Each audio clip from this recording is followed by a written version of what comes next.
Um, and here you see woke investments. Now, we talked quite a bit yesterday about what happened with that Silicon Valley bank and why it failed. And we talked about market conditions with the lower interest rates and the massive amount of money causing inflation, and then the rising interest rates, and that caused these risky investments that the bank made when interest rates were low to no longer be good investments. And that was the major reason.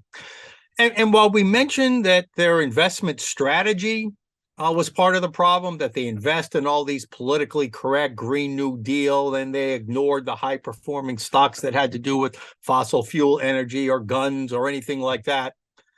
There is another angle to this, that why that happened.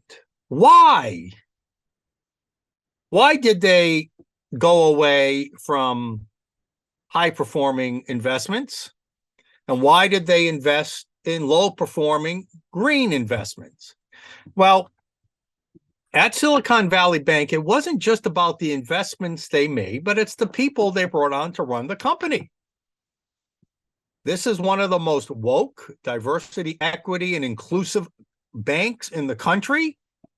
They bragged about it last year. They bragged about spending $5 billion in new green investments that they made on behalf of their stakeholders, people who hold accounts at their bank.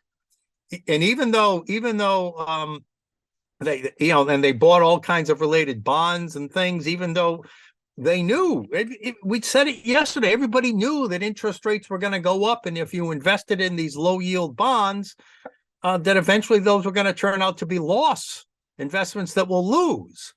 And then they also bragged last year about how they were boasting about its diversity with its staff.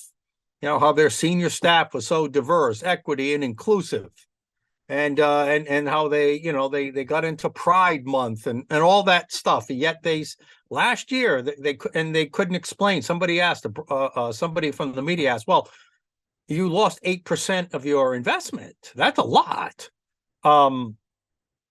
Anything to do with your DEI strategy? And that's the point. It wasn't just the green investments, the woke investments they made that failed them, but those investments were made by people who were brought in to work for that bank because of their skin color, or because of their gender, or because of their sexual orientation. Basically, because of their DEI checkbox. They checked that box. When we do not use excellence as a standard, when we do not use capability as a standard, the company will suffer, consumers will suffer, and sometimes it could be dangerous. Again, we've talked about it often. Just the most extreme example of this.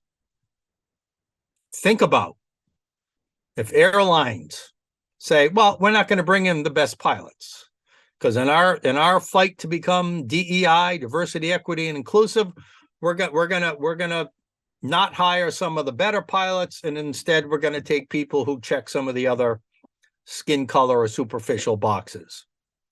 That's dangerous.